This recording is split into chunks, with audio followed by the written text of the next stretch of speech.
आदाब नाज़रीन, ताज़ा खबर में आप सभी का इस्तकबाल है। मैं हूं आफरीन। आइए नजर डालते हैं हेडलाइंस पर। क्या हम तेलंगाना को खसाई के हाथ में दे दें? रियासत की तरक्की बीआरएस के इक़्तिदार से ही मुमकिन। हैदराबाद तेलंगाना की इक़्तिसादी क़ुव्वत है। तेलंगाना आईटी सेक्टर में पहले नंबर पर है। तेलंगाना बिल्डर्स फेडरेशन के इजलास से केटीआर का खिताब।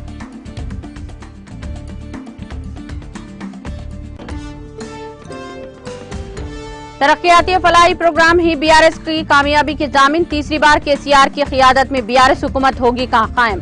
सनत नगर के मुख्तलिफ इलाकों से इंतखाबी मुहिम के दौरान रियासती वजीर श्रीनिवास यादव का खिताब।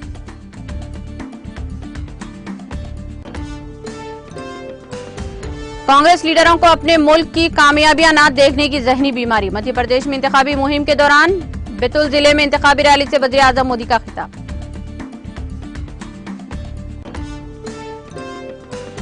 हिंदुस्तान के पहले वज़ीर आज़म पंडित जवाहरलाल नेहरू की यौम पैदाइश। खरगे और राहुल ने नेहरू को इनकी यौम पैदाइश पर पेश किया खिराज अकीदत।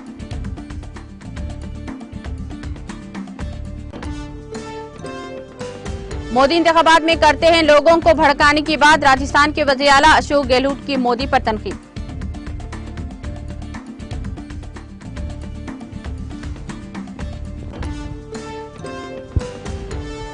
मरकजी वजीर पीयूष गोयल रियासत हाय मुत्तहदा अमेरिका के सैन फ्रांसिस्को पहुंचे। फॉर्मेंट में टेस्ला फैक्ट्री का किया दौरा। सीनियर एग्जीक्यूटिव के साथ की बातचीत। दीगर प्रोग्रामों में भी की शिरकत।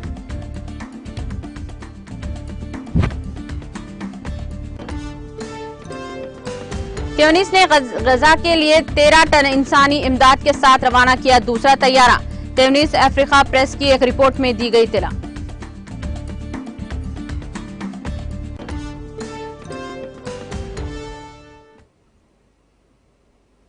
और अब खबरें तफसील से। वजीर आईटी और बल्दी नज़्म के तारक रामाराव ने कहा कि हैदराबाद तेलंगाना की इक़्तिसादी क़ुव्वत है। उन्होंने कहा कि रियासत की जीडीपी का 45 से 50% यहां से आता है। उन्होंने कहा कि अगर हैदराबाद को नजरअंदाज किया गया तो रियासत अपाहिज हो जाएगी। रियासती वजीर केटीआर ने ताज दक्कन हैदराबाद में मुनाकिदा तेलंगाना बिल्डर्स फेडरेशन के इजलास से खिताब किया है। इस मौके पर खिताब करते हुए उन्होंने कहा कि तश्कील तेलंगाना से कब्ल प्रोपेगेंडा किया गया था कि अगर तेलंगाना आता है तो अराजी की कीमतों में गिरावट हो जाएगी, लेकिन अलहदा रियासत तेलंगाना के क़याम के बाद हैदराबाद में अराजी की कीमतें 10 से 20 गुना बढ़ गए हैं। उन्होंने कहा कि हैदराबाद समेत पूरी रियासत में अराजी की कीमतों में इजाफा हो गया है। उन्होंने याद दिलाया कि साबिक वज़ीर आला चंद्रबाबू नायडू ने भी यही कहा था। उन्होंने कहा कि 2014 से पहले ज़राअत की कोई बुनियाद नहीं थी, सरमायाकारी नहीं थी, पानी और बिजली नहीं थी। उन्होंने कहा कि माजी में किसानों का ये हाल था कि वो अपनी जायदाद बेचकर भी कर्ज अदा नहीं कर पाते थे, लेकिन आज इन्हें जमीन की जमानत दी गई है। उन्होंने कहा कि जमीन की कीमत बढ़ने से रियासत में लोग पुरसुकून हो गए हैं। केटीआर ने कहा कि तेलंगाना मुल्क के लिए एक मिसाली है। उन्होंने कहा कि 9.5 साल में रियासत में बेहतरी आई है और हमने गैर मामूली कामयाबी हासिल की है। उन्होंने कहा कि साबिका हुक्मरानों ने इन्हें कोई माजिजाती चिराग नहीं दिया, बल्कि मुस्तहकम हुकूमत और मौसर क़ियादत की बदौलत ही तरक्की मुमकिन हुई है। उन्होंने कहा कि अमेरिका में भी मसाइल हैं। उन्होंने कहा कि मसाइल को तरजीही बुनियादों पर हल किया जा रहा है। मजीद कहा कि कर्नाटक की हालात भी इंतहाई दिगरगों हैं। उन्होंने कहा कि महाराष्ट्र के बिल्डर्स तेलंगाना में इंफ्रास्ट्रक्चर देखकर हैरान हैं। उन्होंने कहा फिकस आमदनी के लिहाज से तेलंगाना मुल्क में पहले नंबर पर है और मजीद कहा कि रियासत में भारी सरमायाकारी आ रही है और इंकशाफ किया कि सरमायाकारी से तमाम शोबे तरक्की कर रहे हैं। उन्होंने कहा कि हम अनाज की पैदावार में पहले नंबर पर हैं। केटीआर ने कहा कि तेलंगाना आईटी सेक्टर में पहले नंबर पर है। उन्होंने कहा कि हैदराबाद ने रोजगार पैदा करने और टेक्नोलॉजी के मामले में बेंगलुरु को पीछे छोड़ दिया है। उन्होंने कहा कि अगर तरक्की को जारी रखना है तो बीआरएस हुकूमत को दोबारा आना चाहिए। मुस्तहकम हुकूमत और मजबूत क़ियादत ना हो तो तरक्की कैसे मुमकिन होगी। कांग्रेस में सभी ने चीफ मिनिस्टर के उम्मीदवार होने का दावा किया है। उन्होंने कहा कि पहली 2 मियादों में उन्होंने अपाची प्रोजेक्ट्स पर तवज्जो मरकूज की और तेलंगाना को सरसब्ज व शादाब। उन्होंने कहा कि रियासत में बिजली की कमी पर काबू पा लिया गया है। उन्होंने मजीद कहा कि 300 kilometre regional ring road RR जल्द आ रहा है और ओआरआर और आरआर के दरमियान एक नया हैदराबाद दरियाफ्त होगा। आइंदा मियाद में हर जोनल के जरिए पीने का पानी फराहम किया जाएगा और इसके बाद 24 घंटे पीने का पानी फराहम किया जाएगा।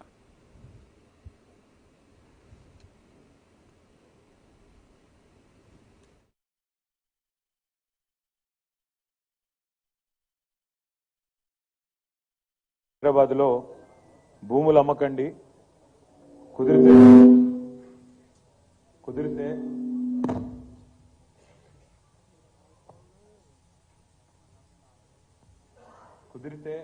కొనుక్కోండి తప్ప అమ్మకండి అని మీరు ఒక మాట చెప్పినారు. నాకు బాగా గుర్తుంది అన్నారు. మరి ఏమన్నా అమ్ముకున్నావా కొనుక్కున్నావా నేను అడిగితే వెంకటరెడ్డి గారు చెప్తున్నారు ఇప్పుడే అప్పటికి ఇప్పటికీ 10 నుంచి 20 రెట్లు పెరిగినాయి ఆనాటి భూమి విలువలు. ఇది వాస్తవం. ఆ రోజు అనుమానాలు అపోహలు ఎన్నో ఉండేది. కానీ ఈరోజు ప్రాంతాన్ని బట్టి ఒక్కో ప్రాంతంలో ఒక్కోలాగా, కానీ అల్టిమేట్గా కొన్ని చోట్ల 10 రెట్లు పెరగచ్చు, కొన్ని చోట్ల 20 రెట్లు పెరగచ్చు. వాస్తవం ఏంటంటే నిజంగా కూడా విలువ పెరిగింది అని చెప్తున్నారు. విలువ పెరిగింది అనేది భూముల విలువైనా ప్రజల సంపద విలువైనా పెరిగింది అంటే ఎందుకు పెరిగింది, ఎలా పెరిగింది, దానివల్ల వచ్చే లాభం ఏంటి, ఇది కూడా కొంత మనం విశ్లేషించుకోవాలి. ఇప్పుడు ఒక సాధారణ రైతు తెలంగాణలో ఉదాహరణకి ఇక్కడ నుంచి 250-300 కిలోమీటర్ల దూరంలో ఉండే ఒక రైతు అనుకోండి. ఆ రైతుకి గతంలో 2014కి పూర్వం 5 ఎకరాలు ఉందనుకోండి ఉదాహరణకి. ఆనాడు ఆ పొలానికి నీళ్లు లేవు, కరెంటు లేదు, వ్యవసాయానికి ఆధారం లేదు, వ్యవసాయానికి పెట్టుబడి ఇచ్చే పరిస్థితి లేదు. అప్పుల పాలైపోయిన తర్వాత ఒకవేళ అప్పుల ఊబిలోంచి బయటపడదామంటే ఆస్తులు అమ్ముకున్నా అప్పులు కట్టే పరిస్థితి లేదు. కూతురు పెళ్లి చేయాలన్నా, కొడుకు చదువు కోసం ఖర్చు పెట్టాలన్నా, ఒక ఆలంబనగా, ఒక ధీమాగా, ఒక ధైర్యంగా ఏదైతే సంపద జనరల్గా పనికొస్తుందో అది ఆనాడు విశ్వాసం లేదు.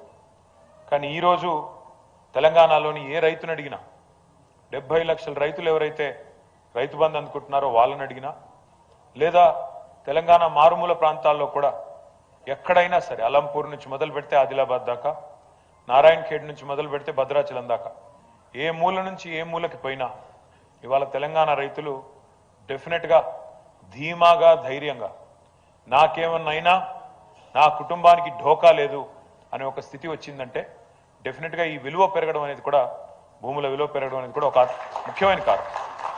భూములు ఒక హైదరాబాద్లోనే పెరగలేదు.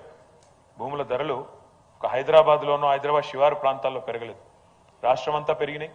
దానివల్ల రైతుల్లో విశ్వాసం పెరిగింది, రైతు కుటుంబాల్లో విశ్వాసం పెరిగింది.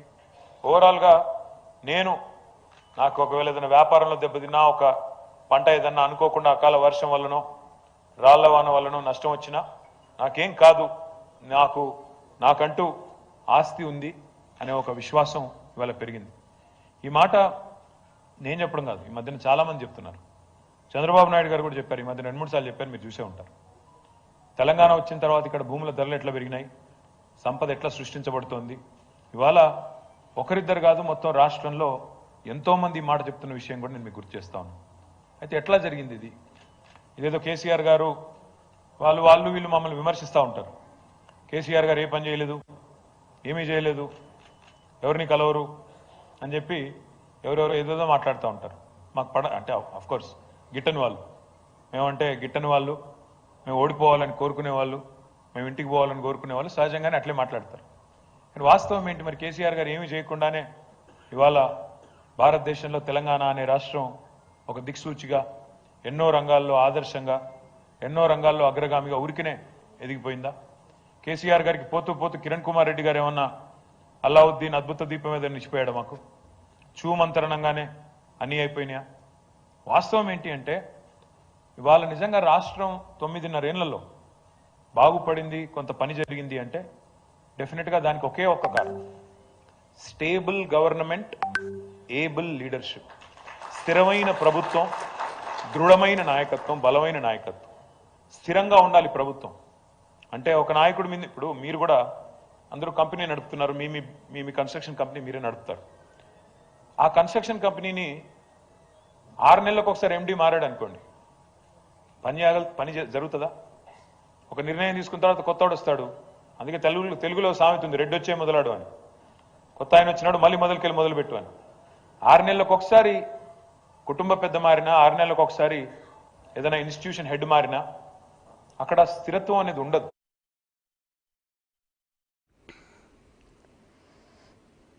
रियासती व हल्के असम्बली सनतनगर के बीआरएस उम्मीदवार टी श्रीनिवास यादव ने कहा कि तरक्याती और फलाही प्रोग्राम ही बीआरएस पार्टी की जीत के जामिन साबित होंगे। श्रीनिवास यादव ने आज हल्के असम्बली सनतनगर के बेगमपेट के हुदूद में वाक़े देवड़ी, तबेला, विखान नगर, भगंतापुर में घर घर पहुंचकर इंतखाबी मुहिम चलाई। इस मौके पर खिताब करते हुए उन्होंने कहा कि रियासत तेलंगाना की तश्कील के बाद वज़ीर आला केसीआर की क़ियादत में जो तरक्याती और फलाही प्रोग्राम अंजाम दिए गए हैं, जिनको गुज़िश्ता 50 सालों में नहीं किए गए, उन्होंने कहा कि वज़ीर आला केसीआर ने तमाम तबकात की आवाम की फलाह बहबूद के लिए काम किया है। श्रीनिवास यादव ने कहा कि बरसों तक मुल्क पर हुकूमत करने वाली कांग्रेस पार्टी ने मुल्क की तरक्की को नजरअंदाज कर दिया है, लेकिन अवाम चाहते हैं कि अब जो तरक्याती और फलाही प्रोग्राम चल रहे हैं वो जारी रहें। उन्होंने वाजे किया कि तीसरी बार वज़ीर आला के तौर पर केसीआर की क़ियादत में बीआरएस हुकूमत कायम होगी।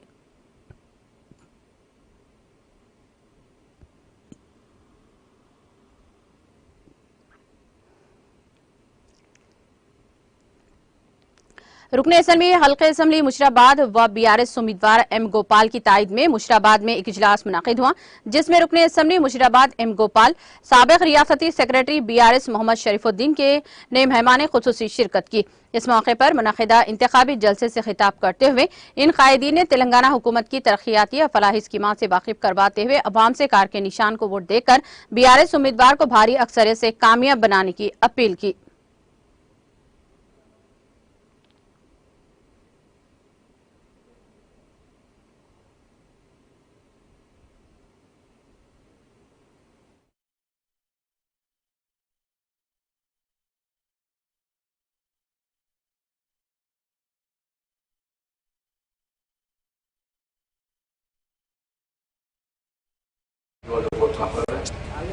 एक बार गोरखपुर 2009 में वो दिन में हमारे मर चुके थे।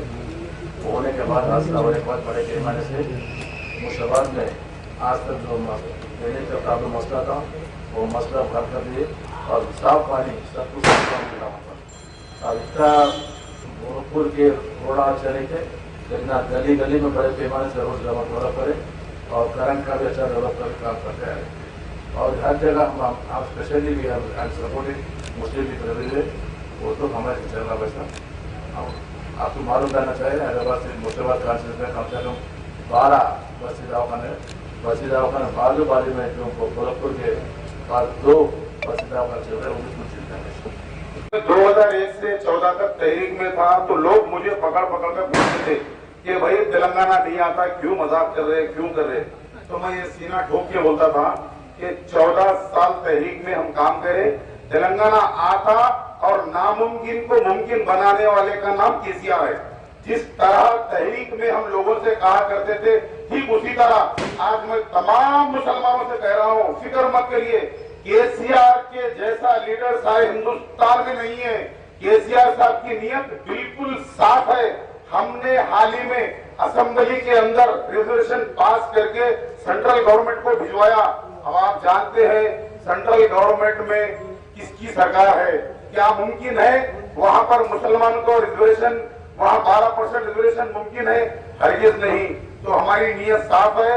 जिस तरह तहरीक में तेलंगाना अलहदा होना नामुमकिन था, जिसको मुमकिन बनाया केसीआर साहब ने, ठीक उसी तरह इस बार मुसलमानों को जो तहफ़्फ़ुज़ात की बात कर रहे हैं यकीनन मुमकिन होगा, ये मैं कह दूंगा।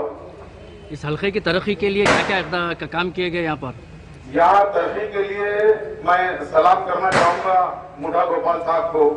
हम बहुत खुशनसीब है मुर्शिदाबाद के मुसलमान, बहुत कम लीडर पैदा होते हैं। जिस तरह तेलंगाना में एक लीडर केसीआर साहब पैदा हुए, उनकी फैमिली के लोग हैं। मैं मुठा गोपाल साहब जैसा लीडर मेरी जिंदगी में नहीं देखा। 22 साल से मैं पॉलिटिक्स में हूँ। ये रात और दिन अपनी जान की परवाह किए बगैर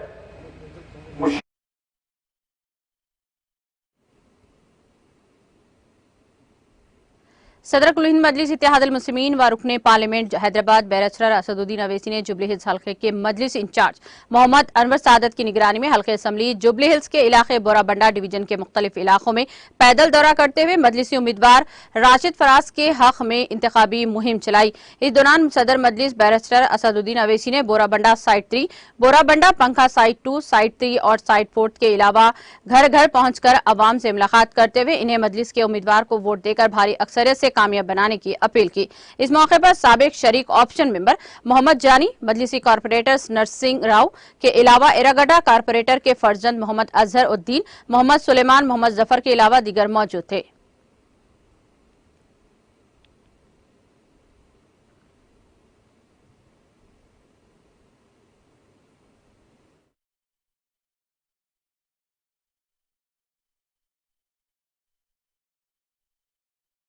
ये पकड़ो पूछ रहे चले जाऊं मैं is the political arrogance of Congress party and you know they Rahul Gandhi lost in Amethi did he take some money from Smriti B Modi how much money did he take Rahul Gandhi suffers from political amnesia political arrogance and he believes in politics of entitlement. That is his biggest weakness. All this facade of sweet talking, smiling faces is just a facade. So people see him, have known him now.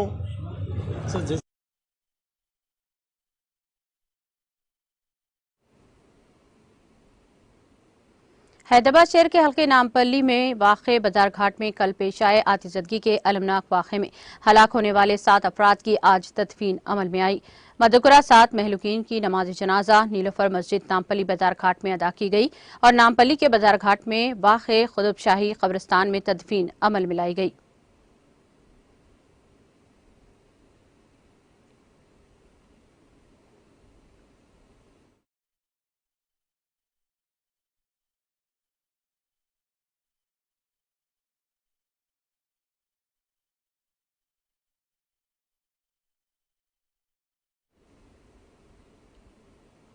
Vikarabad जिले में गुज़िश्ता चंद दिनों से तेंदुए की मौजूदगी से मुकामी अफराद में खौफ की लहर दौड़ गई है। मुकामी अफराद ने कहा कि चिलापुर में कल शब ये जंगली जानवर नजर आया। मुकामी अफराद ने बताया कि चिलापुर गांव के आंजनेलू 2 दीगर अफराद के साथ रात के वक्त खेत के पास बंधे हुए मवेशियों को देखने के लिए गए थे। इनका कहना था कि तेंदुआ सड़क के दरमियान एक ज़रूरी खेत में खेतों की तरफ भाग रहा था। उन्होंने फौरन गाँव वालों को इत्तला दी। गाँव के सरपंच रामलू ने खबरदार किया कि चूंकि चिलापुर गाँव एक झाड़ियों वाले इलाके में वाक़े है, इसलिए रात के वक्त मुकामी अफराद चौकसी इख्तियार करेंगे। इस वाक़े की इत्तला महकमा जंगलात के अहदेदारों को दी गई, जिन्होंने वहां पहुंचकर मुआयना किया और तेंदुए के पंजों के निशानात हासिल किए।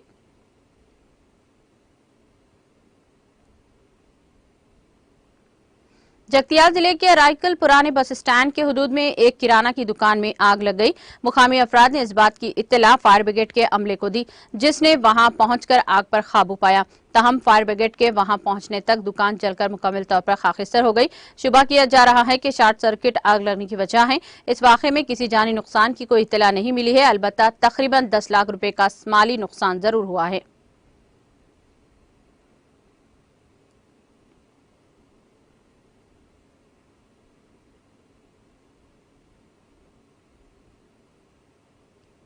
वज़ीर आज़म नरेंद्र मोदी ने आज किसी का नाम लिए बगैर कांग्रेस के साबिक सदर राहुल गांधी पर तनकीद की है और कहा कि कांग्रेस लीडरों को अपने मुल्क की कामयाबियों को ना देखने की ज़हनी बीमारी है। मोदी मध्य प्रदेश में इंतखाबी मुहिम के दौरान बतुल जिले में एक इंतखाबी रैली से खिताब कर रहे थे। इस दौरान उन्होंने कहा कि कांग्रेस इन दिनों 7वें आसमान पर उड़ रही है। पार्टी लीडरों को जमीनी हकीकत का इल्म नहीं।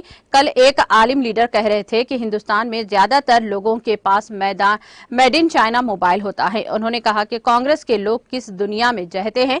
पार्टी लीडरों को अपने मुल्क की कामयाबियां ना देखने की जहनी बीमारी है। पता नहीं कांग्रेस के लीडर किस किस्म की गैर मुल्की चश्म लगाए हुए हैं। इन्हें मुल्क के हालात का भी पता नहीं है। इसी सिलसिले में मिस्टर मोदी ने कहा कि हिंदुस्तान दुनिया में मोबाइल फोन बनाने वाला दूसरा बड़ा मुल्क हो गया है। जबकि कांग्रेस मरकजी हुकूमत में थी तो हिंदुस्तान में 20,000 करोड़ रुपए से कम के मोबाइल बनते थे। आज 3.5 लाख करोड़ रुपए से ज्यादा के मोबाइल तैयार किए जा रहे हैं।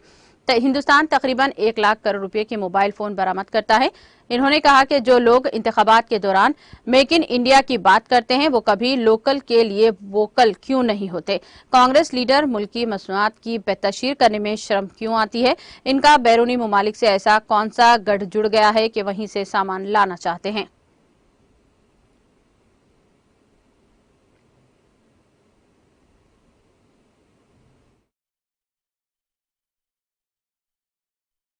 मेरे परिवारजनों, जैसे जैसे 17 नवंबर की तारीख नजदीक आ रही है, वैसे वैसे कांग्रेस नेताओं के दावों की पोल खुलती जा रही है। आज हमें पूरे एमपी से रिपोर्ट मिल रही है कि कांग्रेस ने हार मानकर खुद को भाग्य भरोसे छोड़ दिया है।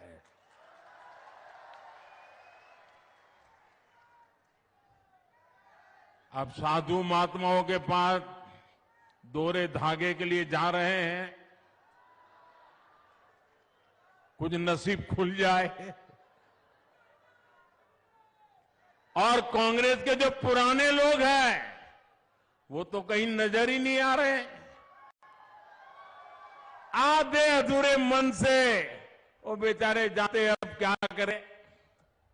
कांग्रेस के कई लोग तो ठान करके घर बैठ गए हैं, उनका बाहर निकलने का भी मन नहीं कर रहा। राजस्थान के वज़ीर आला अशोक गहलोत ने वज़ीर आज़म नरेंद्र मोदी और भारतीय जनता पार्टी बीजेपी पर इंतखाबात में जात पात और मजहब के नाम पर लोगों को भड़काने का इल्जाम लगाते हुए कहा कि इन लोगों को इंतखाबात में मसाइल पर बात नहीं करनी चाहिए, वो सिर्फ लोगों को भड़काने और तवज्जो हटाने की बात करते हैं। मिस्टर गहलोत ने मंगल को कांग्रेस की गारंटी यात्रा के अगले मरहले के आगाज के मौके पर यहां पहुंचने पर मीडिया से गुफ्तगू में ये बात कही। असेंबली इंतखाबात में मिस्टर मोदी के दौरे से मुताल्लिक सवाल पर उन्होंने कहा कि वो इस मसले पर बात नहीं करते हैं जो लोगों को भड़काने वाली बात करते हैं, जबकि कांग्रेस रियासत में तरक्की और गुड गवर्नेंस की बुनियाद पर इलेक्शन लड़ रही है। इंतखाबात में कांग्रेस का इशू तरक्की का मसला है, जबकि ये लोग मजहब और जात पात के नाम पर इशू मसलत कर रहे हैं और लोगों को मुश्तियाल कर रहे हैं, जो अच्छी रवायत नहीं है।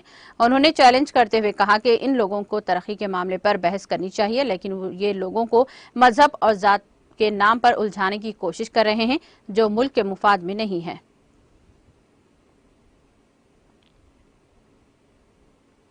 हिंदुस्तानी बहरिया के सौरम आम मगरबी बेड़े के कमांडर की तब्दीली 10 नवंबर 2023 को अमल में आई। Retired admiral CR Praveen Nayyar NM ने मुंबई के नोल डॉक यार्ड में मुनाकिदा बहरिया की तकरीबात की परेड में रेयर एडमिरल विनीत मेक गारंटी से मगरबी बेड़े के फ्लैग ऑफिसर कमांडिंग की कमान हासिल की।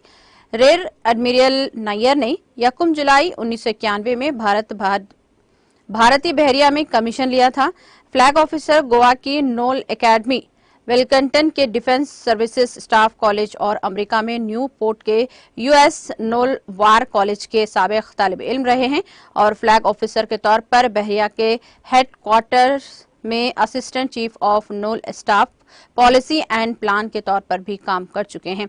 वो बहरिया के सदर के दफातर में कंप्यूटर पर्सनल के तौर पर भी काम कर चुके हैं। रेयर एडमिरल नैयर ने मिसाइल से लेस INS करच तैयारा ब्रादर INS विक्रम आदित्य की भी कमान संभाली है और गाइडेड मिसाइल से लेस INS चेन्नई को बहरिया में शामिल किया। कौमी दारुल हुकूमत के शकरपुर इलाके में मंगल को एक इमारत में आग लगने से खातून की मौत और दिगर 10 जख्मी हो गए हैं। दिल्ली फायर सर्विस ने इत्तला दी है। दिल्ली फायर सर्विस DFS के डायरेक्टर अतुल गर्ग ने बताया कि शकरपुर में एक इमारत में लगने वाली आग में 26 लोगों को बचा लिया गया है, जबकि 5 दीगर ने बालकनी से छलांग लगाकर अपनी जान बचाई। शकरपुर के ग्राउंड +3 मंजिला इमारत में 31 अफराद फंस गए थे, जिनमें से 26 लोगों को दिल्ली फायर डिपार्टमेंट के एहलकारों ने बचाया और बाकी 5 ने बालकनी से छलांग लगा दी। DFS हुकाम ने बताया कि इनमें से 10 को GDB हॉस्पिटल ले गया है और हॉस्पिटल ले जाया गया, जहां डॉक्टर्स ने 40 साल खातून को मुर्दा करार दे दिया। मिस्टर खरगे ने कहा DSF एहलकार समय सिंह सांस लेने में दुश्वारी की वजह से गिर पड़े हैं, जिसकी वजह से वो जख्मी हो गए और इन्हें हॉस्पिटल ले जाया गया और इब्तिदाई तिब्बी इमदाद के बाद छुट्टी दे दी गई।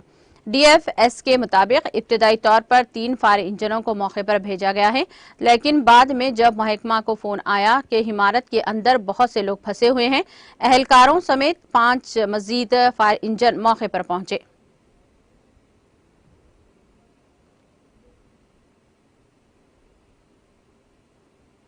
उत्तराखंड के जिले उत्तरकाशी में जेर तामीर सुरंग में लैंडस्लाइडिंग की वजूहात की जांच के लिए साइंसदानों ने भी मंगल को तहकीकात शुरू कर दी है।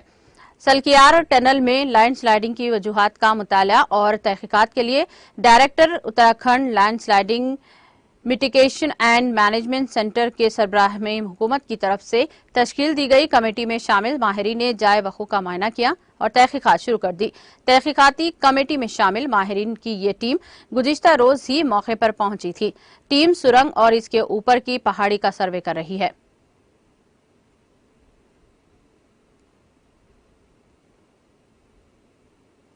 लद्दाख यूनियन टेरिटरी के जिले कारगिल में मंगल की दोपहर को जल्जले के झटके महसूस किए गए, ताहम किसी किस्म के नुकसान की इत्तला नहीं मिली है। इस जल्जले की शिद्दत रेक्टर स्केल पर 4.4 रिकॉर्ड की गई, जबकि इसकी जेर जमी गहराई 20 किलोमीटर थी। ये जानकारी नेशनल सेंटर फॉर सेस्मोलॉजी ने मंगल को दी एक्स पर पोस्ट के जरिए फराहम की। पोस्ट में कहा गया है कि लद्दाख के जिले कारगिल में मंगल की रोज 1:08 पर जल्जले के झटके महसूस किए गए। पोस्ट में मजीद कहा गया है कि जल्जले की शिद्दत रेक्टर स्केल पर 4.4 रिकॉर्ड की गई है, जबकि इसकी जेर जमीन गहराई 20 किलोमीटर थी। ताहम जल्जले से किसी किस्म के किसी भी नुकसान की कोई इत्तला नहीं मिली है। जम्मू कश्मीर जल्जलियाती पैमाने पर सबसे ज्यादा खतरनाक जोन 5 में से 4 में आता है। काबिल जिक्र है कि साल रवां के माह जून में जम्मू कश्मीर और लद्दाख यूनियन टेरिटरी जायद अस 1 दर्जन जल्जलों के झटके महसूस किए गए।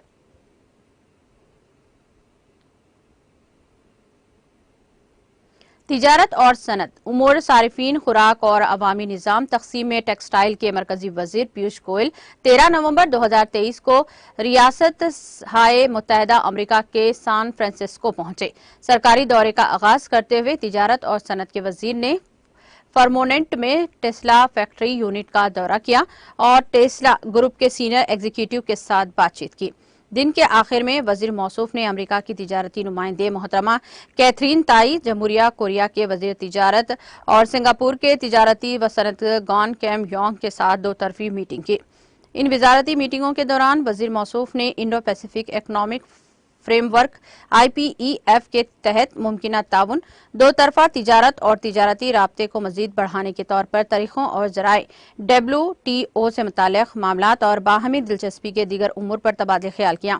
अपने सिंगापुर और जनूबी कोरिया के हम मनसबों के साथ बातचीत के दौरान वजीर मौसूफ ने बिला तरतीब AITI, GA और CEPA के जायजे को तेज करने की तजवीज पेश की।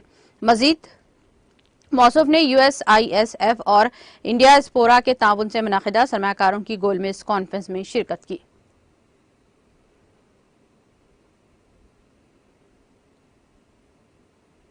ट्यूनिस ने पीर को दूसरा तैयारा 13 टन इंसानी इमदाद के साथ गजा पट्टी रवाना किया। ये इत्तला ट्यूनिस अफ्रीका प्रेस DAP की एक रिपोर्ट में दी गई है। रिपोर्ट में कहा गया है कि तैयारा दारुल हुकूमत ट्यूनिस के कारथीज बैनुल-अक़वामी हवाई अड्डे से गजा सरहद से मुत्तासिल मिस्री सूबे शुमाली सेनाई के अल अश्र बैनुल-अक़वामी हवाई अड्डे के लिए रवाना हुई। TAP ने ट्यूनिस हिलाल अहमर के सदर अब्दुल लतीफ चाबू के हवाले से बताया गया है कि इंसानी इमदाद में तिबी सामान, अद्वियात, तैयार खाना, व्हीकल और व्हीलचेयर्स, कंबल के साथ साथ बच्चों के फार्मूले जैसी खाने की अशिया शामिल हैं। ट्यूनिस ने 15 अक्टूबर को इनक्लू के लोगों के लिए 12 टन इंसानी और तिबी इमदाद के साथ पहला तैयारा भेजा था।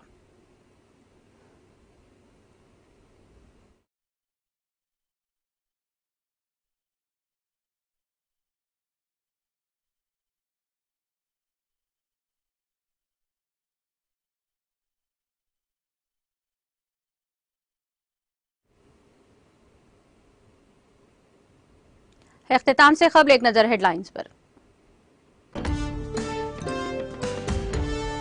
क्या हम तेलंगाना को खसाई के हाथ में दे दें? रियासत की तरक्की BRS के इख्तिदार से ही मुमकिन। हैदराबाद तेलंगाना की इख्तिसादी कुव्वत है। तेलंगाना IT सेक्टर में पहले नंबर पर। तेलंगाना बिल्डर्स फेडरेशन के इजलास से KTR का खिताब। तरक्कियाती और फलाही प्रोग्राम ही BRS की कामयाबी के जामिन।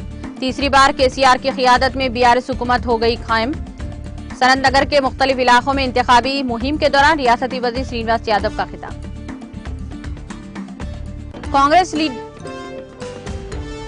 कांग्रेस लीडरों को अपने मुल्क की कामयाबियां ना देखने की ज़हनी बीमारी। मध्य प्रदेश में इंतखाबी मुहिम के दौरान बैतूल जिले में इंतखाबी रैली से वज़ीर आज़म मोदी का खिताब। हिंदुस्तान के पहले वज़ीर-ए-आज़म पंडित जवाहरलाल नेहरू की यौम पैदाइश। खरगे और राहुल ने नेहरू को इनकी यौम पैदाइश पर पेश किया खिराज अकीदत।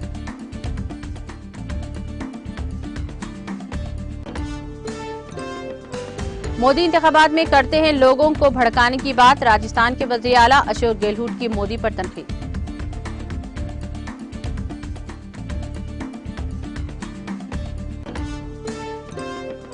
मरकजी वजीर पीयूष गोयल रियासत हाय मुत्तहिदा अमेरिका के सैन फ्रांसिस्को पहुंचे। फॉरमोंट में टेस्ला फैक्ट्री का किया दौरा। सीनियर एग्जीक्यूटिव के साथ की बातचीत। दीगर प्रोग्रामों में की शिरकत।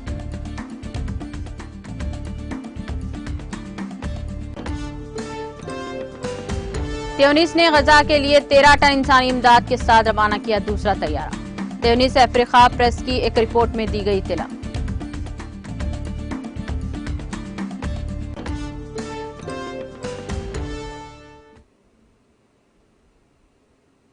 ताज़ा खबर में फिलहाल इतना ही। दीगर अपडेट्स और प्रोग्राम के लिए जुड़े रहिए टीटीवी के साथ।